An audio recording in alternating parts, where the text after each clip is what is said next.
So you have a meniscus injury, but did you know there are two types of meniscus injuries that you can have?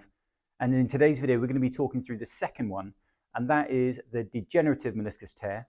I'm going to talk you through how I manage my own meniscus injury from the start of the symptoms up until the point at which I was told I needed surgery, and how I managed that to full recovery without recourse for surgery or any orthopedic intervention.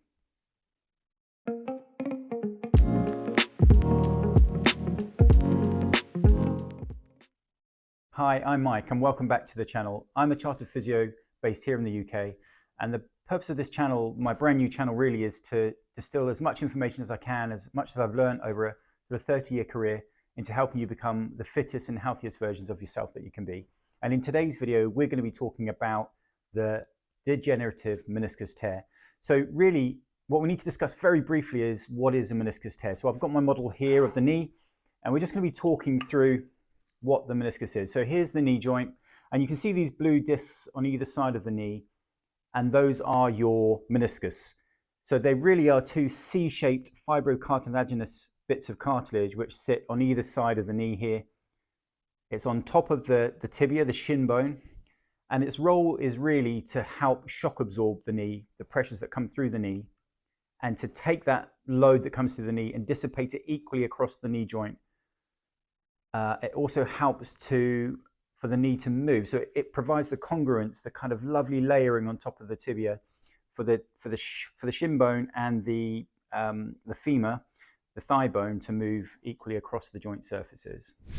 So what are the signs and symptoms of a meniscus injury? Well, really, what you're noticing is pain, swelling, and maybe some redness around the knee joint. It's certainly be tender to touch over the area of the joint line that we've just shown on the model there. Also, you may find that the knee locks slightly, so it feels like you can't fully extend or bend or straighten adequately. And in other cases, you may feel that the knee gives way. So this feeling that you've lost the integrity of the knee and it wants to give way.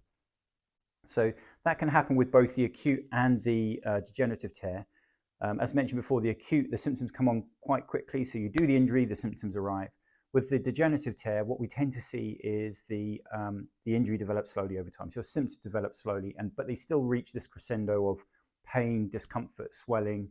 The swelling can be worse at nighttime. Your pain can be worse at nighttime, and with any loading activity, your pain can be significantly uncomfortable, significantly bad, and prevent you from undertaking the things that you normally like to do: your sports, your walking, working, just daily activity, really. And so in today's video, we're going to just start by running through the 8 tips really that I've distilled, that I tend to tell most people with degenerative tears. And this is broad knowledge you can apply to most people. So I'd work your way through the video. I mean, there are 8 things to run through, but they're all very, very straightforward, easy tips to integrate into your life. And this is absolutely what helps people recover. The first thing to mention before we run through any of those tips, though, is that the meniscus can take a long time to recover. And so it's not atypical for me to treat people in clinic for up to 5 to 6 months until they achieve a resolution which enables them to live life a bit more comfortably. Sometimes that can be shortened significantly with the interventions that we're going to be talking about here, and sometimes that can take even upwards of a year to recover. So you need to bear that in mind. The meniscus's blood supply is poor. It doesn't have its own blood supply, so it relies on all the structures around providing the nutrients and the blood to help with the recovery, and therefore it just takes a long time to recover. So careful management so that you don't achieve any setbacks is really important here. So right, let's go into tip number 1. So tip number 1 for solving your meniscus injury conservatively is to avoid twisting. Okay, so the main mechanism of a meniscus tear is a twist. So if we carry on twisting the knee, we're potentially going to be stopping healing from happening, and actually even making your meniscus worse. So this is bad news for my golfing patients. So I'm a golfer myself, and it was my left knee that was injured. I'm a right-handed golfer, so I'm twisting around my left knee, which meant that over time I just caused some degenerative tearing in my knee. So the first thing that I did is to stop all twisting activities. So you may be able to play golf with a degenerative meniscus in it, but it may be sore and leave you swollen and sore for for some time during or after the round, or just in day-to-day activities, you might find twisting activities just really aggravate your knee. So we want to cancel those out straight away. It's your first tip, and you should be really serious with it if you want to recover conservatively from a degenerative meniscus tear. Okay, so tip number 2 is to continue walking. So in the early stages of your meniscus injury, you might feel that you cannot put any weight through your knee at all, and it's actually really uncomfortable to even stand. So hearing me tell you to continue walking might seem like a complete no-no, like it's not possible.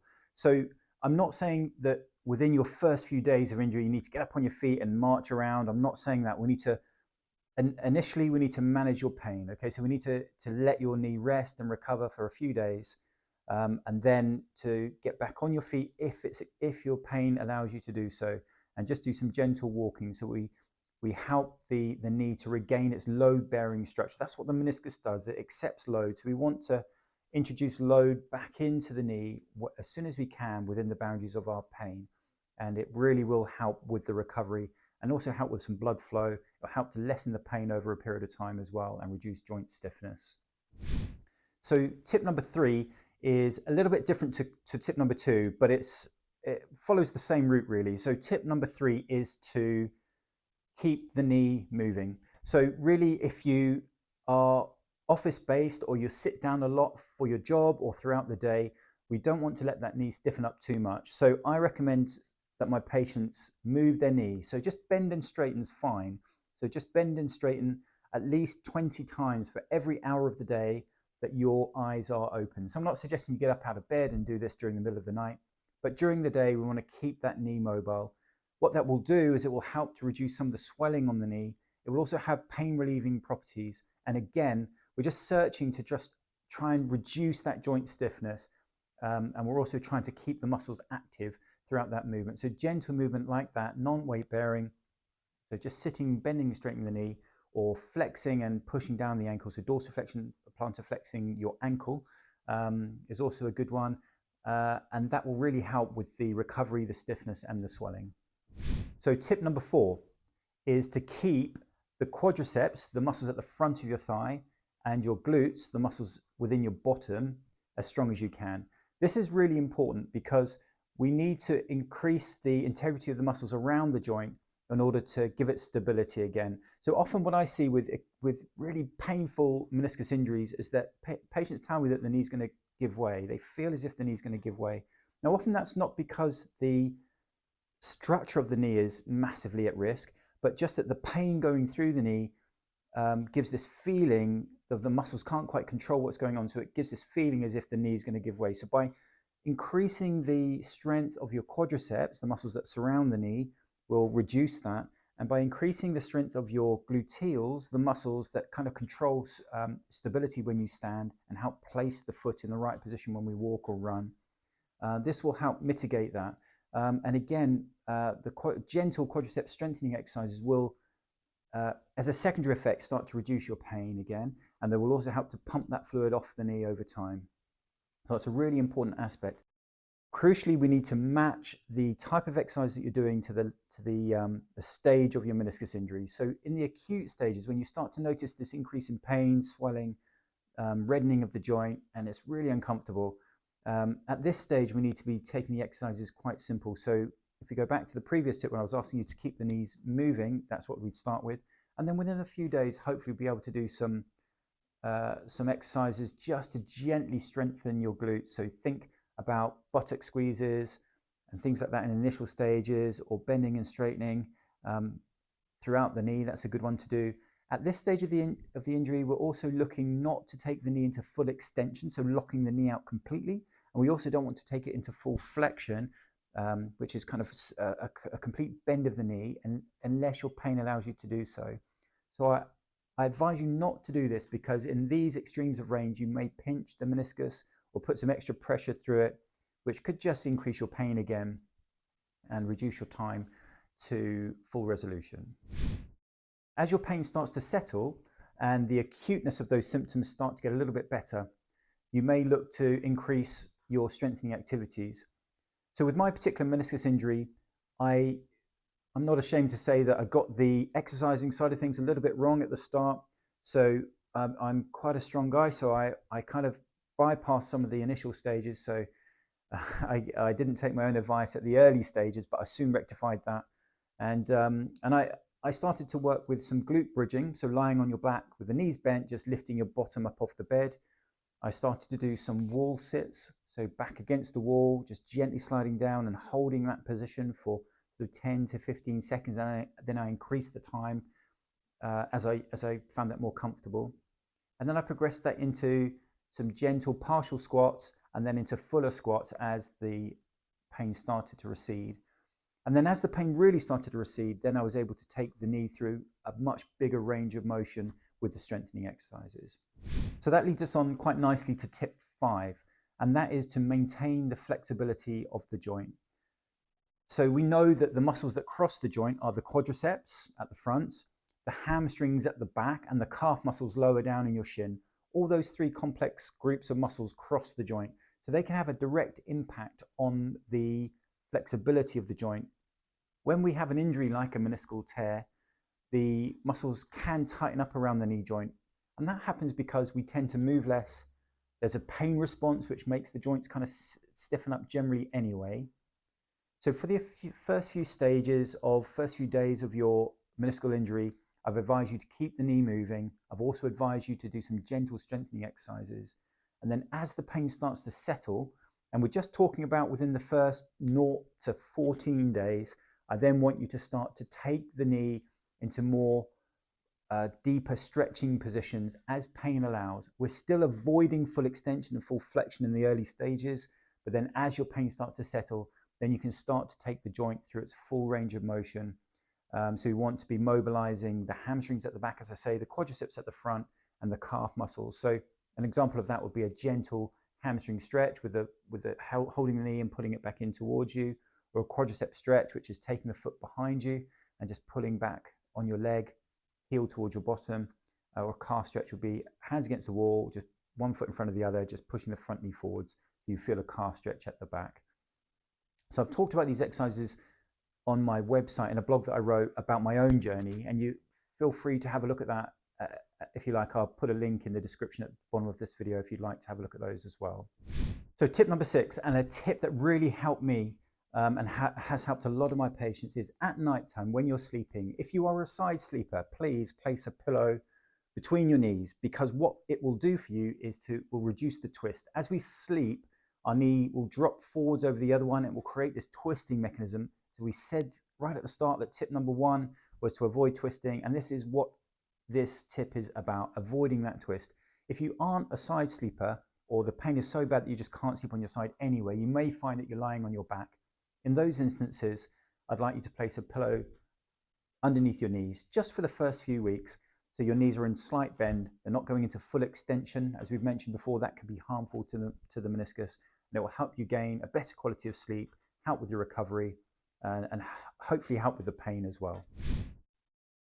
Moving on to tip number 7, and this sometimes I hear within the physio community is a little bit controversial. I don't really know why, but really the tip 7 is to wear a knee brace. So the knee brace doesn't have to be anything fancy. It can just be a neoprene sleeve or a little bit of tubey gripping which you place around the knee. What we'll find is this will help you with the that feeling that the knee is giving way at times. It will really help to reduce that and give you more confidence that the knee isn't going to give way. It will also help you to mobilize a little bit more. So by wearing the sleeve, you might find that you'll be able to walk a little bit more and do a little bit more exercise. It may even help with your swelling control of the knee as well. This is something I use myself and something that I do recommend to my patients. There's a very specific type of knee sleeve that you can purchase from Amazon. They're really cheap. They're about 10 or 15 pounds in the UK, about $20, I guess. And you just wear that through the acute stages of your injury. In fact, my knee injury took me about a year to recover, just in full disclosure there. And I probably wore that knee brace for the first 3 to 4 months of my recovery journey. And then as I started to do a little bit more, excuse me, and then introduce sports back in, then I found that I was initially wearing that brace, but I was able to take that away as my pain and symptoms got a little bit better. So the final tip, Tip number 8 is good old ice and heat. So with these kind of mechanisms, you need to use ice and heat at the appropriate stages of your injury. My recommendation is that you use ice in the early stages. So if you notice that your knee is very swollen, the pain is quite significant, I'd like you to try ice in these instances if you can tolerate it. So what we're talking about here is a bag of frozen peas around the knee, with the knee in an elevated position, so foot above the level of your hip, if you can tolerate that. And just do that 3 to 4 times a day in the acute stages. So acute would mean, for most people, about 0 to 14 days, the first couple of weeks. And then as your pain starts to settle, perhaps the swelling's coming down a little bit now as well, then we're very conscious about getting that knee moving, reducing the stiffness within the joint. And at this instance, we may look to use heat. So it might not be at day 14 exactly. You need to use your own initiative there about making that decision.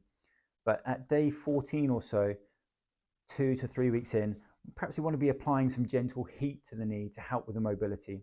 So I like putting heat on the knee initially, so for about 10 to 15 to 20 minutes perhaps.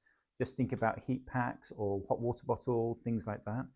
And then once you've done that, then to do your exercises, perhaps you're adding in, remember we're doing some gentle strengthening work, we're doing some mobility work around the knee as well.